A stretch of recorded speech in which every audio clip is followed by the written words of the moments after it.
Right break చూస్తున్నాం. దేశవ్యాప్తంగా 13 assembly నియోజకవర్గాలకు ఉప ఎన్నికలు జరగనున్నాయి.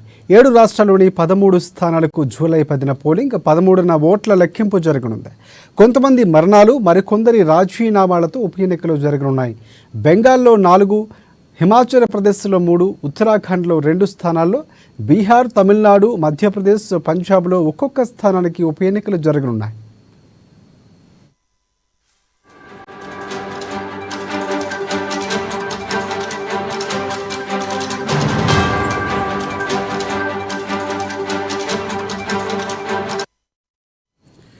రైట్ బ్రేక్ చూస్తున్నాం. దేశవ్యాప్తంగా 13 అసెంబ్లీ నియోజకవర్గాలకు గాను ఉప ఎన్నికలు జరగనున్నాయి. 7 రాష్ట్రాల్లోని 13 స్థానాలకు జూలై 10న పోలింగ్, 13న ఓట్ల లెక్కింపు జరగనుంది. కొంతమంది మరణాలు, మరికొందరి రాజీనామాలతో ఈ ఉప ఎన్నికలు జరగనున్నాయి. బెంగాల్లో 4, హిమాచల్ ప్రదేశ్లో 3, ఉత్తరాఖండ్లో 2 స్థానాల్లో, అలాగే బీహార్, తమిళనాడు, మధ్యప్రదేశ్, పంజాబ్లో ఒక్కో స్థానానికి ఉప ఎన్నికలు జరగనున్నాయి. దీనికి సంబంధించి పూర్తి అప్డేట్స్ అందించేందుకు మా ఇన్పుట్ ఎడిటర్ శ్రీనివాస్ మనకి ఫోన్ లైన్లో సిద్ధంగా ఉన్నారు. ఎస్ శ్రీనివాస్, చెప్పండి. దేశవ్యాప్తంగా కూడా 13 మంది, అంటే వివిధ రాష్ట్రాలకు చెందిన వాళ్ళు 13 మంది ప్రజాప్రతినిధులు మరణము లేదా రాజీనామాలు చేయబడ్డారు. సో ఆ స్థానాలకు సంబంధించి 13 అసెంబ్లీ స్థానాల్లో సంబంధించి ఎన్నికల నిర్వహణకు ఎన్నికల సంఘం గురించి నిలిచింది. వచ్చే నెల 10న ఎన్నికల నిర్వహణ జరగబోతుంది. అదేవిధంగా 13న కౌంటింగ్ ప్రక్రియ కొనసాగబోతుంది. దేశవ్యాప్తంగా కూడా 13 నియోజకవర్గాలు ఉన్నాయంటే అసెంబ్లీ నియోజకవర్గాలు. ఈ అసెంబ్లీ నియోజకవర్గాల్లో ఎన్నికలు జరగబోతున్నాయి. అందులో వెస్ట్ బెంగాల్ చూసుకుంటే 4 స్థానాలు ఉన్నాయి.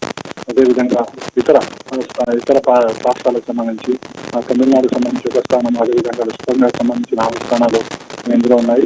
మొత్తంగా కూడా దేశవ్యాప్తంగా ఇప్పటివరకు కూడా సార్వత్రిక ఎన్నికలు పూర్తయిన నేపథ్యంలోనే ఈ ఎన్నికలు మిగతా 13 స్థానాలు కూడా పూర్తి చేసి మొత్తం దేశవ్యాప్తంగా కూడా పూర్తి ఎన్నికల నిర్వహణ కంప్లీట్ చేయాలని చెప్పి ఎన్నికల సంఘం భావిస్తుంది. ఇందులో భాగంగానే వెస్ట్ బెంగాల్లో 4, హిమాచల్ ప్రదేశ్లో 3, బీహార్లో 1, తమిళనాడులో 1, మధ్యప్రదేశ్, పంజాబ్లో ఒక్కో స్థానం ఉంది. సో మొత్తంగా చూసుకుంటే కనుక 13 స్థానాలు 7 రాష్ట్రాలకు సంబంధించి ఉన్నాయి. కాబట్టి ఈ ప్రక్రియ జూలై 10న జరగబోతుంది. 13న కౌంటింగ్ ప్రక్రియ జరగబోతుంది. ఆశగా రైట్. దీనికి సంబంధించి ఏర్పాట్లకు సంబంధించి ఏమైనా ఈసీ ప్రకటించే అవకాశం ఏమైనా కనిపిస్తుంది? అంటే ప్రధానంగా ఎన్నికలు అనేవి చాలా కీలకం కొన్ని స్థానాలకు సంబంధించి. సో ఎక్కడైతే అధికార పార్టీ ఉందో ఆ పార్టీకి అనుకూలంగా ఉండే అవకాశాలు కూడా ఉన్నాయి.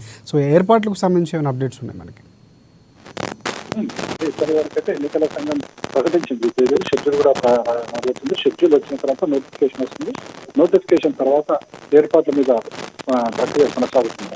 13 నియోజకవర్గాలు కాబట్టి పెద్దగా ఇబ్బంది ఉండకపోవచ్చు. అందులో వెస్ట్ బెంగాల్లో 4 స్థానాలు ఉన్నాయి కాబట్టి వెస్ట్ బెంగాల్ కాబట్టి కొద్దిగా సీరియస్ గా ఉండబోతుంది. కాబట్టి అక్కడ ఏర్పాట్లు ఎక్కువగా చేయబడతాయి. మొత్తంగా దేశవ్యాప్తంగా కూడా 13 అసెంబ్లీ స్థానాలు మాత్రమే. సో ఏర్పాట్లు అనేది ఇప్పుడు అప్పుడే ఉండకపోవచ్చు. ఎన్నికల నోటిఫికేషన్ విడుదలైన తర్వాత అప్పుడు దానికి సంబంధించిన ఏర్పాట్ల ప్రక్రియ కొనసాగుతుంది. ఆశగా right. Thank you for updates Srinivas.